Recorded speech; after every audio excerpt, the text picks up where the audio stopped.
Hello learners, welcome to Sure Question Academy. Please watch the videos, like and subscribe to the channel. നമുക്ക് electric സർക്യൂട്ടുമായി related ആയ ഒരു ചോദ്യം നോക്കിയാലോ? Ready അല്ലേ? ഈ സർക്യൂട്ട് ഡയഗ്രം ഒന്ന് ശ്രദ്ധിക്കൂ. ഇവിടെ ഒരു റെസിസ്റ്റർ ബാറ്ററിയുമായി കണക്ട് ചെയ്തിരിക്കുകയാണ്. ചോദ്യം ഇതാണ്. ചിത്രത്തിൽ ഒരു റെസിസ്റ്ററിലൂടെ കറന്റ് ഫ്ലോ ചെയ്യുന്ന ഒരു സിമ്പിൾ സർക്യൂട്ട് കാണിച്ചിരിക്കുന്നു. 10 സെക്കൻഡിൽ ഈ റെസിസ്റ്ററിൽ ജനറേറ്റ് ചെയ്യുന്ന ഹീറ്റ് എത്രയാണ്? ഓപ്ഷൻസ് നോക്കാം. Option A 100 joule. Option B 200 joule. Option C 400 joule.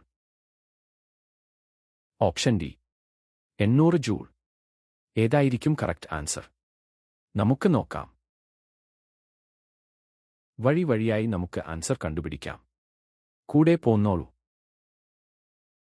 റെസിസ്റ്ററിലൂടെ കറന്റ് പാസ് ചെയ്യുമ്പോൾ ഇലക്ട്രിക്കൽ എനർജി ഹീറ്റ് എനർജി ആയി മാറുന്നു. അതാണല്ലോ heating effect of electric current. ഡയഗ്രമിൽ നിന്നും സർക്യൂട്ടിലൂടെ ഫ്ലോ ചെയ്യുന്ന കറന്റ് I = 2 ആംപിയർ. റെസിസ്റ്ററിന്റെ റെസിസ്റ്റൻസ് R = 5 ഓം. തന്നിരിക്കുന്ന ടൈം T = 10 സെക്കൻഡ്. നമുക്ക് ഹീറ്റ് H ആണ് കണ്ടുപിടിക്കേണ്ടത്. ആദ്യം ഹീറ്റ് കണ്ടുപിടിക്കാനുള്ള ഇക്വേഷൻ എന്താണെന്ന് നോക്കാം. ജൂൾസ് ലോ ഓഫ് ഹീറ്റിംഗ് പ്രകാരം ഹീറ്റ് H = I² RT.